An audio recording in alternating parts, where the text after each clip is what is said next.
بسم اللہ الرحمن الرحیم۔ السلام علیکم۔ آج بات کریں گے اس شخص کی جس کے در پر دنیا بھکاری بن کر آئی اور وہ دامن بچا کر نکل گیا۔ جی ہاں، بات کر رہا ہوں میں مفتی محمود رحمۃ اللہ علیہ کی۔ آپ کی ولادت 9 جنوری 1919 کو ضلع ڈیرہ اسماعیل خان کے عبدالخیل گاؤں میں ہوئی۔ وہ لسانی طور پر مروت پشتون تھے۔ ان کے والد محترم کا نام مولانا خلیفہ محمد صدیق تھا۔ آپ نے ابتدائی تعلیم اپنے والد محترم سے اپنے گھر پر حاصل کی۔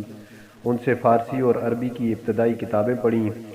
مزید دینی تعلیم کے لیے آپ حضرت مولانا سید عبدالحلیم شاہ کے بھائی حضرت مولانا عبدالعزیز شاہ کے پاس ابا خیل لکی مروت چلے گئے اور ان سے صرف و نو کی ابتدائی کتابیں پڑھی۔ 6 برس کی عمر میں آپ کو پنیالہ کے مڈل اسکول میں داخل کرا دیا گیا اور 1934 میں پنجاب بورڈ سے فرسٹ ڈویژن میں مڈل اسکول پاس کیا۔ مفتی محمود صاحب نہایت ہی ذہین واقع ہوئے اور ذوق و شوق بھی علم بھی رکھتے تھے، لہٰذا اپنے استاد محترم مولانا عبدالعزیز اور دیگر بزرگوں کے مشورے سے مدرسہ شاہی مراد آباد میں داخل ہوئے۔ ایک مرتبہ مولانا عبدالرحمن امروئی تعطیلات کے ایام میں تشریف لائے اور مفتی صاحب سے پوچھا، کیا تم نے تحصیل علم مکمل کر لیا ہے؟ جب انہوں نے مثبت میں جواب دیا تو مولانا صاحب نے ان کا امتحان لیا اور اپنی طرف سے حدیث کی سند عطا فرمائی۔ مفتی محمود صاحب جب تحصیل علم سے فارغ ہوئے تو ایک دینی درسگاہ کی بنیاد رکھی اور جامعہ عزیزیہ کے نام سے اس کو قائم کیا۔ آپ نے 3 سال تک اس میں پڑھایا۔ بعد میں وسائل کی عدم دستیابی کی وجہ سے مدرسہ بند کرنا پڑا اور آپ نے پڑھانے کی خدمات عیسیٰ خیل کے ایک دینی مدرسے کے سپرد کر دیں۔ 1951 میں مفتی محمود صاحب ملتان تشریف لے گئے۔ مدرسہ قاسم العلوم ملتان میں آپ کی تقرری بحیثیت مدرس و مفتی ہوئی۔ چند سال بعد آپ شیخ الحدیث، کچھ عرصہ بعد وہاں کے محتمم مقرر ہو گئے۔ 1951 میں مفتی صاحب کے والد کا انتقال بھی ہوا تھا۔ یہاں سے مفتی صاحب کی علمی اور سیاسی ترقی کا سفر شروع ہوا اور ملتان آنے کے بعد مفتی صاحب کی شہرت کو 4 چاند لگ گئے۔ آپ نے سیاست کا آغاز 1942 میں جمعیت علماء ہند سے کیا۔ ہندوستان چھوڑ دو تحریک میں بڑھ چڑھ کر حصہ لیا۔ جمعیت علماء ہند کی مجلس عاملہ کے رکن رہے۔ 1946 میں سہارنپور میں ہونے والی جمعیت علماء ہند کی کانفرنس میں سرات کے نمائندے کی حیثیت سے شریک ہوئے۔ نظریاتی بنیادوں پر تقسیم ہند اور قیام پاکستان کے خلاف تھے۔ قیام پاکستان کے بعد جب صدر جمعیت علماء ہند مولانا حسین احمد مدنی نے کہا کہ مسجد کے قیام سے پہلے اس میں اختلاف ہو سکتا ہے، لیکن جب مسجد بن جانے کے بعد مسلمان اس پر حفاظت پر مامور ہوتے ہیں، تو مفتی محمود صاحب نے خود کو تعمیر پاکستان کے لیے وقف کر دیا۔ 1953 کی تاریخ ختم نبوت میں آپ نے بھرپور حصہ لیا اور ملتان جیل میں تحریک کے دیگر رہنماؤں کے ساتھ آپ کو قید کر دیا گیا۔ آپ کو 6 ماہ کے بعد رہائی ملی۔ 1956 میں پہلے آئین کی خامیوں پر جرح کی۔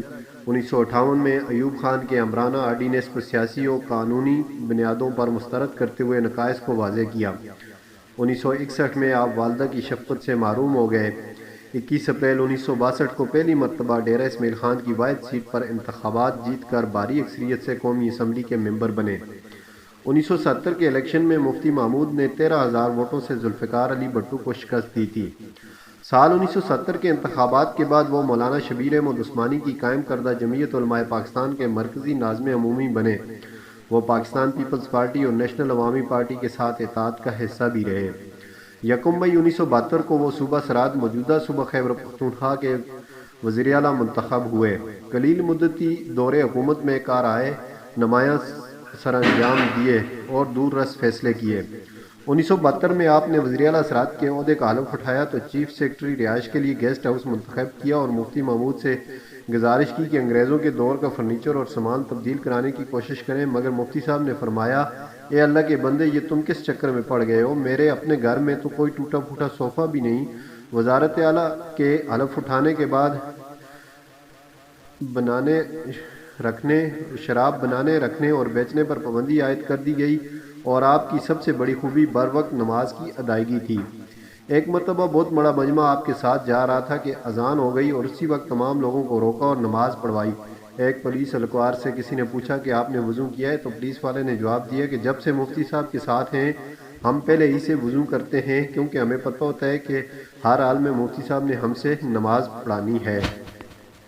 آپ نے صوبے بھر میں اردو کو بطور سرکاری زبان نافذ کیا اور عورتوں کو پردے کا حکم دیا۔ انہوں نے اپنی کابینہ کے ساتھ بلوچستان میں نیشنل عوامی پارٹی اور جمعیت علماء اسلام کی مشترکہ حکومت کے جبراً اختتام کے خلاف 14 فروری 1973 کو احتجاجاً استعفیٰ دے دیا۔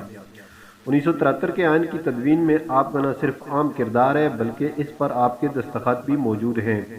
مفتی صاحب نے پاکستان میں ختم نبوت کے موضوع پر بحث میں ایک عام کردار ادا کیا۔ انہوں نے علماء اکرام کی قیادت کی جو قادیانیوں، احمدیوں اور لاہوری گروپ کو غیر مسلم ثابت کرنے پر کام کر رہے تھے۔